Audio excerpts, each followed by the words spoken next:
সাইয়্যিদিনা বারা ইবনে আযিব রাদিয়াল্লাহু আনহু বর্ণনা করেন, বুখারীর বর্ণনা, সামিআতু রাসূলুল্লাহি সাল্লাল্লাহু আলাইহি ওয়াসাল্লাম ইয়াকরাউ সূরাতাত তিন ফি সালাতিল ইশা। সাইয়্যিদিনা বারা ইবনে আযিব রাদিয়াল্লাহু আনহু বলেন, আমি বিশ্বনবীকে ইশার নামাজের প্রথম রাকাতে সূরাতুত তিন তেলাওয়াত করতে শুনেছি। সুবহানাল্লাহ। বারা ইবনে আযিব তিনি বলছেন, ইশার নামাজে বিশ্বনবীকে কোন সূরা তেলাওয়াত করতে শুনেছেন? সূরাতুত তিন। পড়বেন আপনারা। ফামা সামিআতু আহসানা সাওতাম মিন সাওতি রাসূলিল্লাহ। তিনি বলেন, সাইয়্যিদিনা বারা ইবনে আযিব, আমি বিশ্বনবীর চেয়ে সুরেলা কণ্ঠ আমি আমার জীবনে শুনি নাই। বিশ্বনবীর কণ্ঠের সাথে পৃথিবীর কোনো কণ্ঠের তুলনা হতে পারে? অনেকে বলে দাউদ আলাইহিস সালামের কণ্ঠ সবচেয়ে বেশি সুন্দর ছিল। হ্যাঁ, দাউদ আলাইহিস সালামের কণ্ঠ সুন্দর ছিল। কত সুন্দর আপনারা জানেন? দাউদ আলাইহিস সালাম যখন আকাবা উপসাগরের তীরে বসে জাবুর কিতাব তেলাওয়াত করতেন, তখন আকাশের উড়ন্ত পাখি ওরা বন্ধ করে শূন্য এরকম ডানা মেলে থ হয়ে দাউদ আলাইহিস সালামের তেলাওয়াত শুনতে থাকতে পারেন। সুবহানাল্লাহ। সমুদ্রের মাছগুলো তার তেলাওয়াত শোনার জন্য ডাঙায় চলে আসতো। কিন্তু বিশ্বনবী আমার আপনার নবী মুহাম্মদুর রাসূলুল্লাহ যখন তেলাওয়াত করতেন, এই তেলাওয়াত শুনে মক্কার কাফের মুশরিকরা বেকরার হয়ে যেত। আল্লাহু আকবার পড়েন। মক্কার কাফের মুশরিক যারা ইসলামের নাম গন্ধ শুনতে পারে না, রাসূল সাল্লাল্লাহু আলাইহি ওয়াসাল্লামকে দেখতে পারে না, তারাও রাতের আধারে লুকিয়ে লুকিয়ে রাসূল সাল্লাল্লাহু আলাইহি ওয়াসাল্লামের কণ্ঠে তেলাওয়াত শোনার জন্য যেত। আবু জাহেল দেখছে অবস্থা খারাপ, এভাবে যদি চলতে থাকে তাহলে তো একে একে সবাই কালেমা পড়ে মুসলমান হয়ে যাচ্ছে। তাহলে কি করতে হবে? মুহাম্মাদের কাছে যেন কেউ না যায়, যাওয়ার পথ বন্ধ করতে হবে। কয়েকজন লোক ঠিক করছে আবু জাহেল। বলছে, এই হজের মৌসুমে তুমি মক্কার এই গেটে দাঁড়াবা, তুমি ওই গেটে, তুমি ওই গেটে, তুমি ওই গেটে। টার্গেট একটাই, কেউ যেন মুহাম্মাদের কাছে না যায়। অপপ্রচার করবা, বলবা যে মক্কায় নতুন এক পাগল আসছে, নাম মুহাম্মদ। নাউজুবিল্লাহ পড়েন। আবু জাহেলের লোকেরা বলতে লাগলো, মক্কায় নতুন এক পাগল এসেছে, নাম মুহাম্মদ, তার কাছে যাবেন না, তার কথা শুনবেন না। যদি তার কাছে যান তাহলে আপনিও পাগল হয়ে যাবেন। এবার হাজী সাহেবরা চিন্তা করে, আরে এটা কেমন পাগল যার কাছে গেলেও মানুষ পাগল হয়ে যায়? হজ করি আর না করি, এই লোকরে দেখা লাগবে। এবার হজের শেষে সবাই বিশ্বনবীর ঘরের সামনে লাইন ধরেছে। যারাই রাসূল সাল্লাল্লাহু আলাইহি ওয়াসাল্লামের কণ্ঠের তেলাওয়াত শুনে, তারাই তার কণ্ঠের তেলাওয়াত শুনে পাগল হয়ে যায়। সুবহানাল্লাহ পড়েন। পাগল হয়ে কালিমা পড়ে পড়ে মুসলমান হয়ে যায়। এই ঘটনা বলার উদ্দেশ্য হচ্ছে, রাসূলের কণ্ঠ যেন তেন কণ্ঠ ছিল, তার কণ্ঠের সাথে পৃথিবীর কোনো কণ্ঠের তুলনা হতে পারে। এজন্য সাইয়্যিদিনা বারা ইবনে আযিব রাদিয়াল্লাহু আনহু বলেন, সামিআতু রাসূলুল্লাহি সাল্লাল্লাহু আলাইহি ওয়াসাল্লাম ইয়াকরাউ সূরাতাত তিন ফি সালাতিল ইশা ফামা সামিআতু আহসানা সাওতাম মিন সাওতি রাসূলিল্লাহ। আমি বিশ্বনবীর কণ্ঠের চেয়ে সুরেলা কোনো কণ্ঠ আমি আমার জীবনে শুনি নাই। আর বিশ্বনবীকে তিনি এই সূরা তেলাওয়াত করতে শুনেছেন কোন নামাজে? ইশার নামাজে। পড়বেন তো? আল্লাহ এই সূরাটা শুরু করেছেন কসম দিয়ে। কি দিয়ে? আল্লাহ বলেছেন ওয়াত্তিন। ওয়াও, এটা হচ্ছে ওয়াও এ কসমিয়া। আমরা সময় সংক্ষিপ্ততার কারণে সরাসরি তাফসীরের মধ্যে ঢুকে গিয়েছি। ওয়াও এটা হচ্ছে ওয়াও এ কসমিয়া, মানে কসম কাটার ওয়াও। আল্লাহ যেখানে কসম কেটেছেন আল্লাহ এই ওয়াও শব্দ ব্যবহার করেছেন। আল্লাহ বলেছেন ওয়াত্তিন, মানে ডুমুর ফলের কসম। কিসের কসম? ডুমুর ফলের কসম। এভাবে আল্লাহ কোরআনের মধ্যে অনেক জিনিসের কসম খেয়েছেন। আমরাও কসম কাটি না? কিসের নামে কসম কাটেন আপনারা? বলে মায়ের দুধের কসম, আছে না নাই? কাটেন আপনারা? এরপরে বলে কি? বিদ্যার কসম, কোরআন শরীফের কসম, আছে না এরকম? আর কিসের নামে কসম কাটেন বলেন আপনারা? আল্লাহ ছাড়া আর কিছুর নামে কসম কাটেন আপনারা? কাটেন না? ও, না কাটলে তো তাইলে এই আলোচনা এই আওয়াজ এখানে করে লাভ নাই। মান কানা ইয়াহলিফ ফালইয়াহলিফ বিল্লাহ। যে ব্যক্তি কসম কাটবে, রাসূল সাল্লাল্লাহু আলাইহি ওয়াসাল্লাম বলেছেন, সেজন্য আল্লাহর নামেই কসম কাটে। আল্লাহ ছাড়া কোনো কিছুর নামে কসম কাটা যাবে? কোরআন শরীফের নামেও কসম কাটা যাবে? মাথার কসম কাটে, টুপির কসম কাটে, মায়ের মাথায় হাত দিয়ে বলে তোমার মাথার কসম কাটা যাবে? আল্লাহ ছাড়া কারো নামে কসম কাটা যাবে? আল্লাহ এখানে ডুমুর ফলের নামে কসম করেছেন। মনে রাখবেন, আল্লাহ যখন কোনো জিনিসে কসম কাটেন তখন সেই জিনিসের গুরুত্ব বোঝানোর জন্য আল্লাহ এখানে 3টা জিনিসের নামে কসম কেটেছেন। কসম কেটে 4টা জিনিসের নামে আল্লাহ কসম কেটেছেন এই সূরার মধ্যে। প্রথমে কসম কাটার পরে একটা কথা আল্লাহ বলবেন, সেটা অনেক দামি কথা, এজন্য আল্লাহ কসম কেটেছেন। শুরুতেই আল্লাহ কসম কাটেন কিসের নামে? আওয়াজ করে বলেন, কিসের নামে? ডুমুর ফলের নামে। আলোচনা বুঝতেছেন আপনারা? না বুঝলে বলবেন। আল্লাহ ডুমুর ফলের নামে কসম করলেন। ডুমুর ফলের অনেক উপকারিতা আছে। ডায়াবেটিক্সের রোগী আছে না নাই? এটা হচ্ছে আমাদের জাতীয় রোগ, ঠিক কিনা বলেন? এই ডায়াবেটিক্সের রোগী যারা আছেন তারা যদি এই ডুমুর ফল নিয়মিত খান তাহলে আপনার ডায়াবেটিস ভালো হয়ে যাবে। এরপরে অনেক মায়েদের বোনদের দেখবেন অনিয়মিত মাসিক আছে না, অনিয়মিত মিন্স হয়। এই মায়েরা বোনেরা তারা যদি ডুমুর ফলের সিদ্ধ করা পানি তারা যদি নিয়মিত খায় তাহলে অনিয়মিত মাসিকটা রেগুলার হয়ে যাবে। উপকার আছে না নাই? এরপরে ওজন কমাতে, অনেকে আছে স্থূল রোগে ভোগে, ওজন কমানোর জন্য নিয়মিত ডুমুর ফল কেউ যদি খায় তাহলে তার ওজন আস্তে আস্তে কমতে থাকবে। ক্যান্সারের রোগী আছে না, ডুমুর ফল কেউ নিয়মিত খেলে ক্যান্সারের রোগী যদি হয় তাহলে এই ক্যান্সারের এই যে কোষগুলো, এই ব্যাকটেরিয়াগুলো, এগুলো আস্তে আস্তে ধ্বংস হতে থাকবে। গবেষণায় দেখা গিয়েছে যে ডুমুর ফল এটা ক্যান্সার রোধে খুব গুরুত্বপূর্ণ ভূমিকা পালন করে।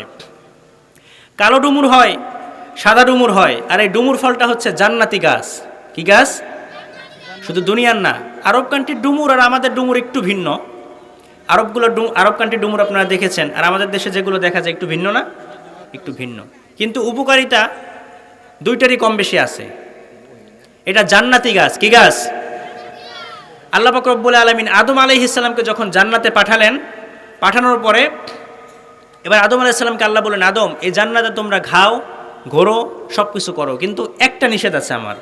ওয়ালা তাকরাবা হাযিহি শাজারাতা ফাতাকুনা মিনাজ জালিমিন। এই যে একটা গাছ দেখা যায় নিষিদ্ধ গাছের কাছে যাবা না, এই গাছের ফল যদি তোমরা খাও তাহলে তোমরা কি হবা? জালিম হয়ে যাবা।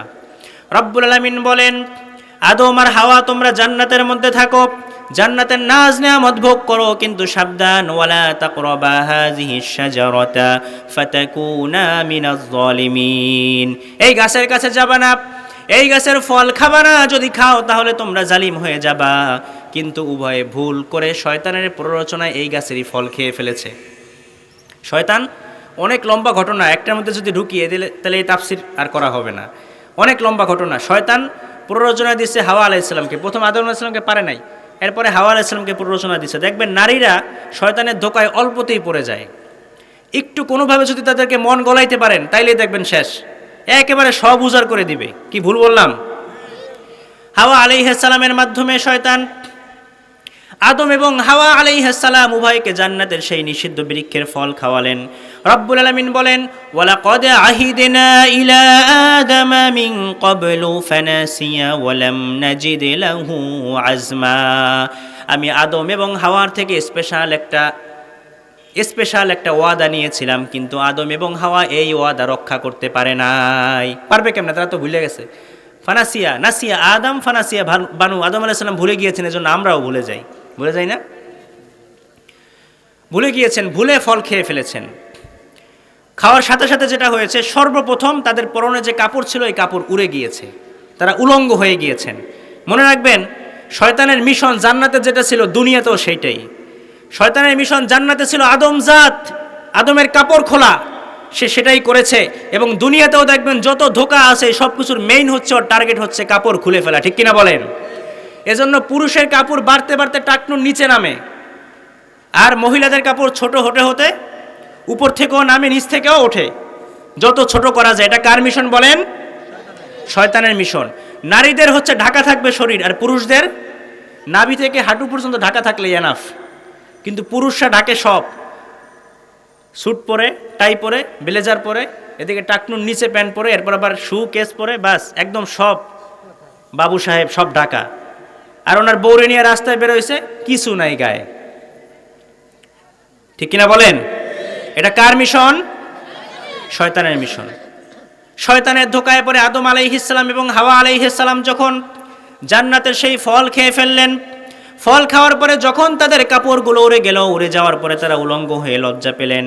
উলঙ্গ অবস্থায় তারা দৌড়াতে শুরু করলেন জান্নাতের মধ্যে। দৌড়াতে দৌড়াতে আদম এবং হাওয়া আলাইহিস সালাম যেই গাছের পাতা দিয়ে সেদিন তাদের লজ্জাস্থানটা ঢেকেছিলেন, সেই গাছের নাম ছিল তিন গাছ। সুবহানাল্লাহ পড়েন। কি নাম ছিল? তিন গাছ, ডুমুর গাছ। এজন্য রব্বুল আলামিন বলেন, ওয়াত-তিনি ওয়াজ-যাইতুনি ওয়া তুরি সিনিনা ওয়া হাযাল বালাদিল আমিন। আল্লাহ বলেন তিনের কসম, ডুমুর ফলের কসম। কিসের কসম? ডুমুর ফলের কসম। এরপরে আল্লাহ কসম করলেন জাইতুন, জাইতুনের কসম। জাইতুন মানে হচ্ছে জলপাই। কি জলপাই চিনেন আপনারা? বাংলাদেশের জলপাই আর আরব কান্ট্রির জলপাই একটু ভিন্ন। আরব কান্ট্রির জলপাইগুলো একটু ছোট ছোট হয় এবং অনেকগুলো খাওয়া যায়, কিন্তু আমাদের বাংলাদেশে যে জলপাই সেগুলো একসাথে অনেকগুলো খাওয়া যায় না। 2-3টা খাইলেই অবস্থা শেষ, দাঁত একদম সব কিছু টক হয়ে যায়, ঠিক না? এই জলপাইয়ের অনেক উপকারিতা আছে। আপনি যদি প্রতিদিন, গবেষণায় প্রমাণিত হয়েছে 60টা জলপাই এবং একটা ডুমুর, এটা যদি কেউ নিয়মিত খায় তাহলে তার বার্ধক্য রোধ হবে, মানে তার শরীরের মধ্যে সহজে বার্ধক্য আসবে না। সুবহানাল্লাহ বাড়িতে গিয়া। জাইতুন, বিশ্বনবী সাল্লাল্লাহু আলাইহি ওয়াসাল্লাম বলেন কুলু যাইতা ওয়াদ্দাহিনু ফাইন্নাহা মিন শাজারাতিন মুবারাকা। জাইতুন, এই জলপাই তোমরা খাও এবং জলপাইয়ের তেল এটা তোমরা গায়ে মালিশ করো, কারণ ফাইন্নাহা মিন শাজারাতিন মুবারাকা, এটা একটা বরকতময় গাছ। সুবহানাল্লাহ পড়েন। কুলু যাইতা ওয়াদ্দাহিনু, খাও এবং পান করো। এই জাইতুনের তেল যদি আপনি মুখে, হাতে, আপনার শরীরে মালিশ করেন নিয়মিত, তাহলে দেখবেন আপনার চামড়া যদি কুঁচকে যায় বয়সের কারণে, এই কুঁচকানো চামড়া আস্তে আস্তে টান হয়ে যাবে। বিশ্বাস হয়? বিশ্বাস না হইলে গুগল আছে, এখনই গুগল মামারে সার্চ করে দেখেন, বিশ্বাস না হইলে।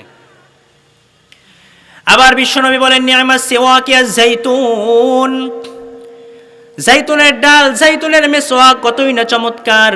ফাইন্নাহা সিওয়াকি ওয়া সিয়াকুল আম্বিয়া মিন ক্বাবলি, কেননা এটা আমার মেসওয়াক এবং আমার পূর্বে যত নবী দুনিয়াতে এসেছে সব নবীরা জাইতুনের ডাল দিয়ে মেসওয়াক করেছে। সুবহানাল্লাহ পড়েন। জাইতুনের ডাল দিয়ে মেসওয়াক করেছেন এমন কেউ এখানে আছেন? আছেন? কেমন লাগে মেসওয়াক করতে? বাজারে এমন কোনো ডাল নাই আপনি জাইতুনের ডাল দিয়ে মেসওয়াক করে যে মজা পাবেন আপনি অন্য কোনো ডাল দিয়ে সেই মজা পাবেন না। আমার পকেটে এখন নাই, থাকলে দেখাতে পারতাম। ওই যেদিন জাইতুনের ডাল দিয়ে প্রথম মেসওয়াক করছি, এরপর থেকে আর অন্য কোনো ডাল দিয়ে ঘষা দিলে দাঁতে আর মজা লাগে না। এত চমৎকার ডালটা, যখনই আপনি একটু ভিজিয়ে ঘষা দিবেন আপনার কামড়ানো লাগে না, অটোমেটিক এটা নরম হয়ে যায় তুলতুলে বেরাসের মতো, এবং ভিতর থেকে একটা কষের মতো বের হয় যেটা মুখের মধ্যে ফেনা হয়ে যায়। মারি শক্ত হবে। কত যে উপকার! সব নবীরা এই গাছের ডাল দিয়ে মেসওয়াক করেছেন, পড়েন সুবহানাল্লাহ। নি'মাস সিওয়াকিয়া জাইতুন, জাইতুনের মেসওয়াক কতই না চমৎকার। ফাইন্নাহা সিওয়াকি ওয়া সিওয়াকুল আম্বিয়া মিন ক্বাবলি, বিশ্বনবী হাদিসের মধ্যে ফরমান এটা দিয়ে আমি নিজে নবী মেসওয়াক করেছি, আমার আগে যত নবীরা পৃথিবীতে এসেছে সবাই এই জাইতুনের ডাল দিয়ে মেসওয়াক করেছে। সুবহানাল্লাহ। এজন্য আল্লাহ এই জাইতুনের নামেও কসম কাটলেন। প্রথমে কিসের নামে?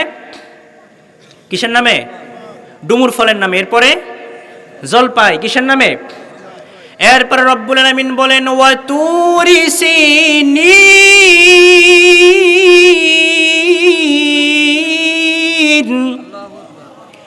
আল্লাহ বলেন আমি ডুমুর ফলের কসম কাটলাম, জলপাইয়ের কসম কাটলাম, এরপরে আমি তুর পাহাড়ের কসম কাটলাম। সুবহানাল্লাহ পড়েন। তুর পাহাড় নাম শুনছেন আপনারা? তুর পাহাড়, তুরে সাইনা। মিশরে একটা জেলা আছে, মিশরে হচ্ছে দক্ষিণ সিনাই, উত্তর সিনাই, দুইটা জেলা আছে। তো এই দক্ষিণ সিনাইতে হচ্ছে তুর পাহাড়টা অবস্থিত, 2285 মিটার উঁচু তুর পাহাড়। এই পাহাড়ের অনেক ফজিলত আছে। দুইটা ফজিলতপূর্ণ ফলের নামে আল্লাহ কসম কাটলেন, এরপরে তুর পাহাড়ের নামে। এই তুর পাহাড়টা অনেক গুরুত্বপূর্ণ বরকতময় একটা পাহাড়। এই পাহাড়ে আল্লাহ পাক রব্বুল আলামিন সর্বপ্রথম মুসা আলাইহিস সালামের সাথে কথা বলেছিলেন। সুবহানাল্লাহ পড়েন। সর্বপ্রথম কথা বলেছিলেন এবং আল্লাহ পাক রব্বুল আলামিন তার সাথে সাক্ষাৎ করেছেন সর্বপ্রথম। সাক্ষাৎ কিভাবে? ওই যে তিনি তার গর্ভবতী স্ত্রীকে নিয়ে, ওলামায়ে কেরাম স্টেজে আছেন, আপনারা অনেকে ঘটনা জানেন, গর্ভবতী স্ত্রীকে নিয়ে তিনি রওনা দিয়েছিলেন। পথিমধ্যে প্রসব বেদনা শুরু হয়েছে, বাচ্চা হবে, প্রচণ্ড ঠান্ডা। এই ঠান্ডার মধ্যে মুসা আলাইহিস সালাম টেনশনে পড়ে গেলেন, কি করবেন? এবার তিনি হাঁটতে লাগলেন এবং আলোর সন্ধান করতে লাগলেন। তিনি দূরে দেখলেন হারিকেনের আলো যেভাবে জলে, আগুন জ্বললে যেরকম আলো দেখা যায়, দূরে ওই রকম একটা আলো দেখা যায়। তিনি সামনে এগিয়ে গেলেন, তার স্ত্রীকে সেখানে রেখে সামনে এগিয়ে গেলেন, দেখলেন আলো আরও দূরে। এভাবে দূরে যেতে যেতে যেতে যেতে যখন তিনি তুর পাহাড়ের তুয়া নামক উপত্যকায় তিনি পা রাখলেন, আল্লাহ পাক রব্বুল আলামিন সাথে সাথে ওহী নাজিল করলেন, মুসা তুমি তোমার জুতা খুলে ফেলো। সুবহানাল্লাহ পড়েন। রব্বুল আলামিন বলেন ইন্নী আনা রাব্বুকা ফাখলা'না আলাইকা ইন্নাকা বিল ওয়াদিল মুকদ্দাসি তুয়া। আল্লাহ বললেন, মুসা তুমি যে আগুনের সন্ধান করতে করতে এখানে এসেছো সেই আগুন না, আমি হচ্ছি তোমার রব। ইন্নী আনা রব্বুক, আমি তোমার রব। আল্লাহু আকবার পড়েন। ইন্নী আনা রব্বুক ফাখলা'না আলাইক, মুসা তোমার জুতা খুলে ফেলো। ইন্নাকা বিল ওয়াদিল মুকদ্দাসি তুয়া, তুমি এই মুহূর্তে তুয়া নামক উপত্যকায় তুমি অবস্থান করছো। সুবহানাল্লাহ পড়েন। প্রথম আল্লাহ কথা বললেন, এরপরে মুসা আলাইহিস সালাম আল্লাহর সাথে অ্যাভেলেবেল সবসময় কথা বলেন। ওয়াকাল্লামাল্লাহু মুসা তাকলিমা, তুর পাহাড়ে গিয়ে সরাসরি উইদাউট এনি ভায়া, কোনো ভায়া ছাড়া, কোনো মিডিয়া ছাড়া সরাসরি মুসা আলাইহিস সালাম আল্লাহর সাথে কথা বলতেন। পড়েন সুবহানাল্লাহ। আবার এই তুর পাহাড়ে আল্লাহ পাক রব্বুল আলামিন তাওরাত কিতাব নাজিল করেছেন। কি কিতাব? মুসা আলাইহিস সালামের উপরে তাওরাত কিতাব নাজিল করেছেন। আমাদের বিশেষ মেহমান আমাদের মাঝে উপস্থিত হয়েছেন। তাকবীর পড়েন সবাই, লিল্লাহি তাকবীর, লিল্লাহি তাকবীর। বিশেষ বক্তার আগমন বাসাইলবাসীর পক্ষ থেকে। সম্মানিত হাজিরিন, আমি সংক্ষেপে শেষ করে দিচ্ছি। বলছিলাম তুর পাহাড়ে কোন কিতাব আল্লাহ নাজিল করেছেন? তুর পাহাড়ে তাওরাত কিতাব আল্লাহ নাজিল করেছেন। রব্বুল আলামিন বলেন, ওয়া কাতাবনা লাহু ফিল আলওয়াহি মিন কুল্লি শাইইন মাউইযাতাও ওয়া তাফসীলান লিকুল্লি শাই। আল্লাহ বলেন কাঠের একটা ফলকে লিখে, নিজ হাতে আল্লাহ লিখে তুর পাহাড়ে তাওরাত কিতাব আল্লাহ নাজিল করলেন। মুসা আলাইহিস সালামকে বললেন, মুসা এটা ধরো, এটার মধ্যে নূর আছে, হেদায়েত আছে, বরকত আছে, হিকমা আছে, এটা ধরো, এটা তুমি নিয়ে যাও। কাঠের মধ্যে লিখে। কিসে? কাঠে। মুসা আলাইহিস সালাম তিনি মনে করেন আরে কাঠের একটা টুকরা, তিনি ধরে কান্দে নিবেন, এজন্য ধরে টান দিচ্ছেন। টান দেওয়ার পরে দেখেন যে লড়ে না, শক্ত হয়ে আছে। এবার মুসা আলাইহিস সালাম বলেন, আল্লাহ আমি তো একা পারতেছি না, এত ওজন এটার, জিবরাইল ফেরেশতারে একটু বলো, সে ওজন একটু ধরে আমার সাথে। জিবরাইল আলাইহিস সালাম তাকে বলেন, যাও জিবরাইল, মুসা তোমারও ধরতে গেছে। এবার দুইজনে মিলে দুই পাশে ধরছে। মুসা আলাইহিস সালাম বলেন, জিবরাইল তুমি এদিক থেকে টান দিবা, আমি এদিক থেকে। মারো টান, মারো টান, আরো জোরে। এবার হেইও হেইও শুরু করছে, টান মারে কিন্তু তক্তা নড়ে। এবার মুসা আলাইহিস সালাম আল্লাহকে বলেন, আল্লাহ জিবরাইল আলাইহিস সালামের সঙ্গী যে ফেরেশতারা আছে তাদেরকেও একটু পাঠাও, কিন্তু তারা ধরেও টান মারে, কিন্তু এটা। আল্লাহ বললেন, মুসা তো টানাটানি করে লাভ নাই, টানের চোটে কোমরের রগ ছিঁড়ে যাওয়ার অবস্থা। আল্লাহু আকবার। আল্লাহ ডেকে বললেন, মুসা এত টানাটানি করে লাভ নাই, তক্তার এত ওজন নাই, এই তক্তার মধ্যে আমি যেটা লিখে দিয়েছি এটা বোঝানোর জন্য আমি তক্তার ওজন বাড়িয়ে দিয়েছি। যাও, আর টানাটানি করার দরকার নাই, এখন এমনি তুমি একাই কান্দে নিতে পারবা, এটা নিয়ে তোমার উম্মতের কাছে চলে যাও। পড়েন সুবহানাল্লাহ। এবার মুসা আলাইহিস সালাম টান মেরে কান্দে উঠিয়া নিয়ে চলে আসছেন। আবার মেরাজের রজনীতে বিশ্বনবীকে নিয়ে যখন জিবরিল আলাইহিস সালাম রওনা দিলেন, ঘুটঘুটে অন্ধকার, তিনি ডেকে বললেন, নবী এখানে আপনি দোয়া করেন। তুর পাহাড়ের উপরে নামিয়ে দোয়া বললেন, নবী আপনি দোয়া করেন। বিশ্বনবী বললেন, ভাই জিবরাইল এটা কোন পাহাড়, কোন জায়গায় আমাকে রাখলা? জিবরিল আলাইহিস সালাম বলেন, এটা হচ্ছে আপনার ভাই মুসার পাহাড়, তুর পাহাড়। সুবহানাল্লাহ পড়েন। আল্লাহ রাসূল সাল্লাল্লাহু আলাইহি ওয়াসাল্লাম তুর পাহাড়ে সেদিন দোয়া করেছেন। আবার কিয়ামতের দিন, কিয়ামতের আগে যখন ঈসা আলাইহিস সালাম আবার পৃথিবীতে আসবেন, ইয়াজুজ মাজুজ সম্প্রদায় যখন বের হবে, এই ইয়াজুজ মাজুজ এরা সারা পৃথিবীতে এত হাঙ্গামা শুরু করবে, ঈসা আলাইহিস সালামও টিকতে পারবেন না। তখন তিনি তার উম্মতদেরকে নিয়ে সব একসাথে সবাইকে নিয়ে তুর পাহাড়ে গিয়ে আত্মগোপন করবেন। পড়েন সুবহানাল্লাহ। এজন্য রব্বুল আলামিন বলেন, ওয়াত-তিনি ওয়াজ-যাইতুনি ওয়া তুরি সিনিনা ওয়া হাযাল বালাদিল আমিন। তিনের কসম, জাইতুনের কসম, তুর পাহাড়ের কসম, আর এই নিরাপদ নগরীর কসম। ওয়া হাযাল বালাদিল আমিন, এই নিরাপদ শহরের কসম। নিরাপদ শহর বলতে মক্কাতুল মুকাররমা উদ্দেশ্য। কোন শহর? মক্কা শহর। মক্কা শহরেরও দাম আছে না নাই? এই পৃথিবীর মধ্যে যত শহর আছে সব শহরের শ্রেষ্ঠ শহর হচ্ছে মক্কা শহর। কথা বলেন ঠিক কিনা? এই শহরের আগে নাম ছিল হলো বাক্কা। কি নাম? রব্বুল আলামিন বলেন, ইন্না আউওয়ালা বাইতিন উদিআ লিন-নাসি লাল্লাযী বিবাক্কাতা মুবারাকান ওয়া হুদাল লিল আলামিন। ইন্না আউওয়ালা বাইতি উদিআ লিন-নাস, সর্বপ্রথম পৃথিবীর মানুষের জন্য যে ঘরটা স্থাপন করা হয়েছে, লাল্লাযী বিবাক্কাতা মুবারাকা, সেটা হচ্ছে বরকতময় বাক্কা। আগে নাম ছিল বাক্কা, এরপরে কি হয়েছে? মক্কা, মক্কাতুল মুকাররমা।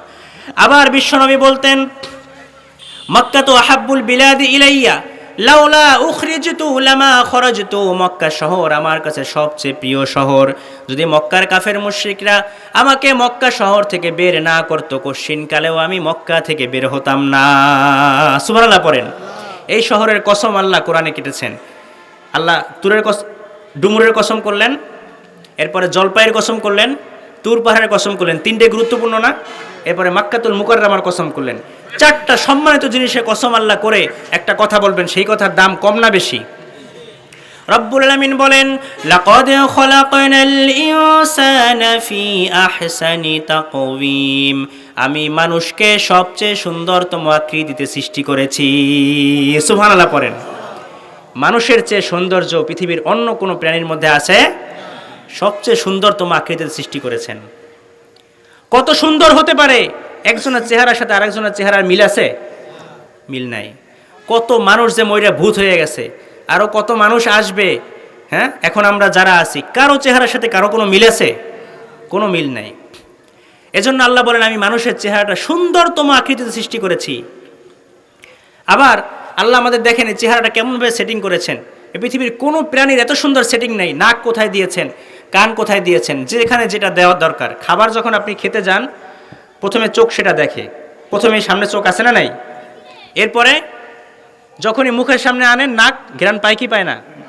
যদি একটু কোনো রকম দুর্গন্ধ নাকের মধ্যে যায়, তাহলে আর মুখে যাবে?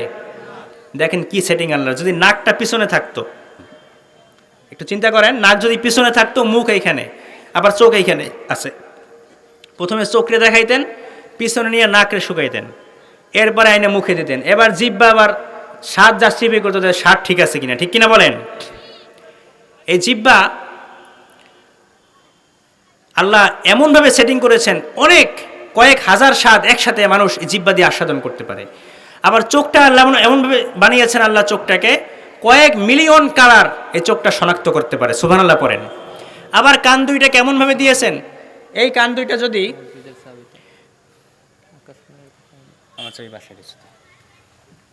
এই কান দুইটা যদি এইখানে না দিয়ে আল্লাহ বগলের নিচে দিতেন, তাইলে কেমন হইতো বলেন তো? এখন আপনাদের এই ওয়াজ শোনার জন্য ডক্টর আব্দুল্লাহ আল নোমান, ত্রিপুরা, ভারত, তিনি এসেছেন সুদূর ভারত থেকে, আর আপনারা এসেছেন তার ওয়াজ শোনার জন্য। পুরা 1-1.5 ঘন্টা 2 ঘন্টা যতক্ষণ আলোচনা করবে, এইভাবে হাত জাগাই রাখা লাগতো, ঠিক কিনা বলেন? হ্যাঁ, কষ্ট হইতো? এইভাবে নামাইলে আর শোনা যাবে না। দেখছেন আল্লাহর কি সেটিং। এজন্য রব্বুল আলামিন বলেন, আলাম নাজআল লাহু আইনাইনি ওয়া লিসানাও ওয়া শাফাতাইনি ওয়া হাদাইনাহুন নাজদাইন। বান্দা, আমি কি তোকে দুইটা চোখ দেই নাই? শোনার জন্য কি দুইটা কান দেই নাই? কথা বলার জন্য কি জিহ্বা দেই নাই? সুবহানাল্লাহ পড়েন। ওয়া হাদাইনাহুন নাজদাইন। এবং তোকে আমি দুইটা পথ দেখিয়ে দিয়েছি, জান্নাতের পথ আর জাহান্নামের পথ। কোন পথে যাবি ডিসিশন তোর, ঠিক কিনা বলেন? আল্লাহ পাক রব্বুল আলামিন এমনভাবে সৃষ্টি করেছেন, এই পৃথিবীর মধ্যে সবচেয়ে শ্রেষ্ঠ সৌন্দর্য হচ্ছে মানুষের সৌন্দর্য। মানুষের আবার শুধু সৌন্দর্যই না, আল্লাহ মানুষকে কিন্তু সবচেয়ে শ্রেষ্ঠ প্রাণী হিসেবে, আশরাফুল মাখলুকাত হিসেবে মানুষকে সৃষ্টি করেছেন, ঠিক কিনা বলেন? রব্বুল আলামিন যখন ইবলিস শয়তানকে বললেন যে সেজদা করো আদম আলাইহিস সালামকে, ওয়া ইয কুলনা লিল মালাইকাতি ইসজুদু লিআদম ফাসাজাদু ইল্লা ইবলিস আবা ওয়াস্তাকবারা ওয়া কানা মিনাল কাফিরিন। আল্লাহ ইবলিস শয়তানকে বলেন আদমকে সেজদা কর, অস্বীকার করলো। সে বলল না, আমি ইবলিসকে সেজদা করতে পারবো। সব ফেরেশতারা কি করলো? সেজদায় লুটিয়ে পড়লো। আল্লাহ আদেশ করেছেন, নূরের তৈরি ফেরেশতারা নূরের হয়েও মাটির আদমকে সেজদা করে পড়েন সুবহানাল্লাহ। তুমি মাটির আদমকে প্রথম সৃষ্টি করিয়া ঘোষণা করিয়া দিলে শ্রেষ্ঠ বলিয়া, তাই নূরের ফেরেশতা করে আদমকে সেজদা, তাই নূরের ফেরেশতা করে আদমকে সেজদা। তুমি সবার চেয়ে দিলে মাটির মানুষকে সম্মান। আল্লাহু আল্লাহু তুমি জাল্লে জালালুহু, শেষ করা তো যায় না গে তোমার গুণগান। আলহামদুলিল্লাহ পড়েন। আবার রব্বুল আলামিন বলেন, ইন্না ফি খালকিস সামাওয়াতি ওয়াল আরদি ওয়া ইখতিলাফু আলসিনাতিকুম ওয়া আলওয়ানিকুম ইন্না ফি যালিকা লাআয়াতিন লিল আলিমিন। আল্লাহ বলেন আমার সৃষ্টির মধ্যে অসাধারণ সৃষ্টি হচ্ছে আসমান এবং জমিন। মানুষের ভাষার ভিন্নতা, মানুষের রঙের ভিন্নতা, সুবহানাল্লাহ পড়েন। ভাষার ভিন্নতা, বাংলাদেশে বাংলায় কথা বলেন, আবার চাইনিজরা কথা বলে কি বাংলা ভাষায়, ইংরেজরা ইংরেজি ভাষায়, ইন্ডিয়ায় কোন ভাষায় বলে, কত ভাষা আল্লাহ দিলেন, চিন্তা করছেন। আবার রঙের ভিন্নতা আছে না নাই? কেউ সাদা, কেউ আবার হলুদ সুন্দর, কেউ সাদা সুন্দর, কেউ আবার কালো, কেউ কুচকুচে কালো। এক একটা মানুষের এক এক রং, কিন্তু প্রত্যেকটা রঙের মধ্যে একটা সৌন্দর্য, একটা মায়া আছে না নাই? আল্লাহ পাক রব্বুল আলামিন এজন্য বলেন সবচেয়ে সুন্দরতম আকৃতিতে আমি মানুষকে সৃষ্টি করেছি। এরপরে আল্লাহ বলেন সুম্মা রাদাদনাহু আসফালা সাফিলিন, কিন্তু মানুষের এই সৌন্দর্যটা আজীবন থাকে। মুফাসসিরিনে কেরাম এই আয়াতে দুইটা তাফসীর করেছেন। সুম্মা রাদাদনাহু আসফালা সাফিলিন, একটা হচ্ছে মানুষের এই যে শক্তি, সামর্থ্য, এই যে সৌন্দর্য, এটা এক সময় বয়সের সাথে সাথে আস্তে আস্তে বিলীন হতে থাকে, ঠিক কিনা বলেন? বয়সের ভারে নুজ্জ হয়ে আস্তে আস্তে মানুষের সৌন্দর্য শেষ হতে থাকে। আবার মুফাসসিরিনে কেরাম বলেন মানুষের ঈমান আমল, ঈমান যদি ভালো না থাকে, সৎকর্ম যদি না থাকে, তাহলে যতই মানুষের সৌন্দর্য থাকুক না কেন, যতই হ্যাডাম থাকুক না কেন, এগুলো কোনো কাজে আসবে না। তার জন্য জাহান্নাম ছাড়া ভিন্ন কোনো কিছু তার জন্য অপেক্ষা করছে না। তার একমাত্র আবাসস্থল হবে জাহান্নাম। এজন্য আল্লাহ এরপরে বলছেন ইল্লাল্লাযীনা আমানু ওয়া আমিলুস সলিহাতি ফালাহুম আজরুন গায়রু মামনুন, যারা ঈমান এনেছে এবং যারা সৎকর্ম করেছে। দুইটা কসম করলেন আল্লাহ। প্রথমে দেখেন, প্রথমে কসম করলেন চারটা জিনিসের, এরপরে বললেন মানুষকে সৌন্দর্য, সবচেয়ে সুন্দরতম আকৃতিতে সৃষ্টি করেছি। এ কথা বলে আল্লাহ বলে না, সৌন্দর্য কিন্তু সবসময় থাকে না। এই সৌন্দর্যটা সবসময় থাকে ইল্লাল্লাযীনা আমানু ওয়া আমিলুস সলিহাত, যারা ঈমান এনেছে এবং যারা সৎকর্ম করতে পেরেছে। আল্লাহ বলেন ফালাহুম আজরুন গায়রু মামনুন, তাদের জন্য আমি মহা প্রতিদান প্রস্তুত করে রেখেছি। সুবহানাল্লাহ। এমন প্রতিদান আমি রেখেছি যেটা মানুষ কল্পনাও করতে পারে না।